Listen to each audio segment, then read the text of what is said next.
जय शिवराय, जय जिजाऊ, जय शंभूराजे, रामकृष्ण हरी, जगात बारी पंढरीची वारी. बोलूया वारीविषयी. तर आजचा देखील मुक्काम पुण्यामध्येच आहे, कालचा देखील मुक्काम पुण्यामध्येच होता. आणि उद्या सकाळी भक्तगण, वारकरी मंडळी, हे सगळ्यात अवघड आणि कठीण प्रसंग जर असेल तर तो उद्याचा असणार. कारण उद्या पुण्यातून पालखी निघल्याच्या नंतरनं, दिंड्या निघल्याच्या नंतरनं जी माऊलींची पालखी आहे, संत ज्ञानेश्वर माऊलींची जी पालखी आहे, ती पालखी दिवे घाटातून मार्गक्रम करत अक्षरशः अतिशय इतकी वेडीवाकडी वळणं आणि त्या घाटामध्ये इतकं जामिंग होतं, तर त्या घाटातून तो घाट पास करून सासवड मुक्कामी पालखी जाणार उद्या. आणि हे जे अंतर आहे, हे अंतर खूप असं कठीण आणि परिश्रमाचं आहे. याच्यामध्ये वारकरी खूप दमला जातो, थकला जातो. पाणी जास्त पिल्याने चालण्यासाठी त्रास होतो, जास्त अन्न खाल्लं तरी चालण्यासाठी त्रास होतो. म्हणजे असं शुद्ध मराठीत सांगायचं झालं, गावंढळ भाषेत तर ढेबळल्यासारखं होतं. तर अशा पद्धतीने उद्याचा तो तिकडचा अवघड घाट आहे. त्याच पद्धतीने संत तुकाराम महाराजांची जी पालखी आहे, ती देखील उद्या पुण्यातून निघल्याच्या नंतरनं लोणी काळभोर, तर यंदाचा मुक्काम त्यांचा कदम वस्तीवरती आहे. थोडंसं त्यांनी चेंज केलेलं आहे त्या ठिकाणी. तर अशा पद्धतीने उद्या दोन्ही पालख्या शहरातून निघून ग्रामीणमध्ये मार्गक्रम करत आहेत. आणि हे मार्गक्रम करत असताना ग्रामीणमध्ये या पालख्या येत असताना उत्स्फूर्त असा प्रतिसाद त्या ठिकाणी मिळत असतो. का तर आपला जो ग्रामीणमधला जो वारकरी भक्तगण आहे, तो प्रत्येक गावातून, प्रत्येक घरातून त्या ठिकाणी एकतरी वारकरी हा गेलेला असतो. पालखीसोबत, दिंडीसोबत, गावगावच्या दिंड्या असतात. प्रत्येक ठिकाणी तुम्ही पहा, असं एकही गाव नसेल की त्या गावामध्ये वारकरी संप्रदायाची वारकरी नसत्याल, माणसं नसतील, असं एकही गाव तुम्हाला सापडणार नाही, वाडी वस्ती सापडणार नाही.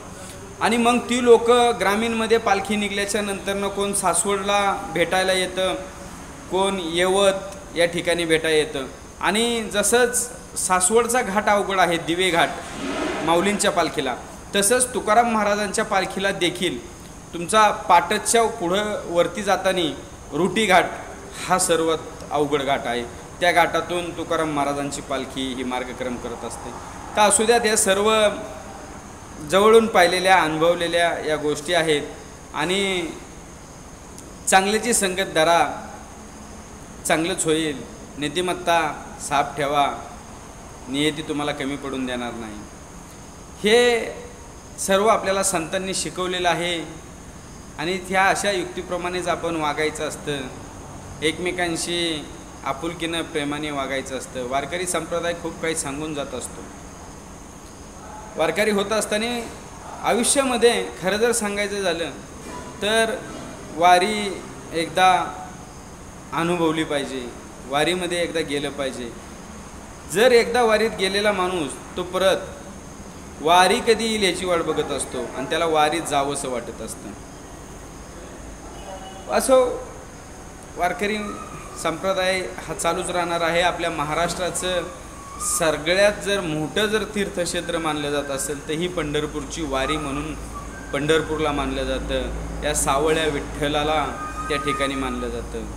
अक्षरशः तुडुंब असं नाही म्हणलं तरी अंदाजे, मी खरं त्याच्या माध्यमातून गेल्या वर्षी एकदम मंदिराच्या समोरच्या बिल्डिंगवरून सर्वे केला.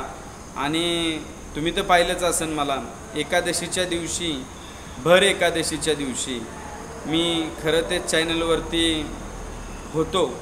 आता काय कारणास्तव नाही आहे, तो भाग वेगळा आहे. परंतु विठ्ठलाच्या मंदिराच्या समोर जे नामदेव पायरी आहे, त्या नामदेव पायरीच्या समोरची जी बिल्डिंग आहे, त्या बिल्डिंगवरून मी कव्हरेज करण्याचा भरपूर प्रयत्न केला होता. आणि मी ते कव्हरेज देखील सक्सेस करून दाखवलं होतं. आणि इतक्या प्रचंड अशा प्रतिसाद त्यावेळेस आम्हाला मिळाला होता. आत्ताचं काय मला अजून माहिती नाही आहे, परंतु मला कालच आमचे मित्र म्हणले की त्या चॅनलचे 1 लाख सबस्क्रायबर पूर्ण झाले. ठीक आहे, त्यांच्या टीमचं आणि त्या चॅनलचं मनापासून असं अभिनंदन. आणि त्यांच्या पुढील वाटचालीस माझ्या शिवाजी ननावरे फॅमिलीकडनं खूप साऱ्या शुभेच्छा निश्चितपणाने आहेत. मी सध्या ज्या ठिकाणी असतो ते ठिकाण आहे येवत आणि उरुळी कांचनच्या मध्यंतरी जावजीबाची वाडी या ठिकाणी गुरु नानक पंजाबी ढाबा आहे, त्या ठिकाणी मी माझं अस्तित्व सध्याचं आहे. तर तुम्ही या हॉटेलला या, एकदा ढाब्यावरची चव बघा. बस एवढंच.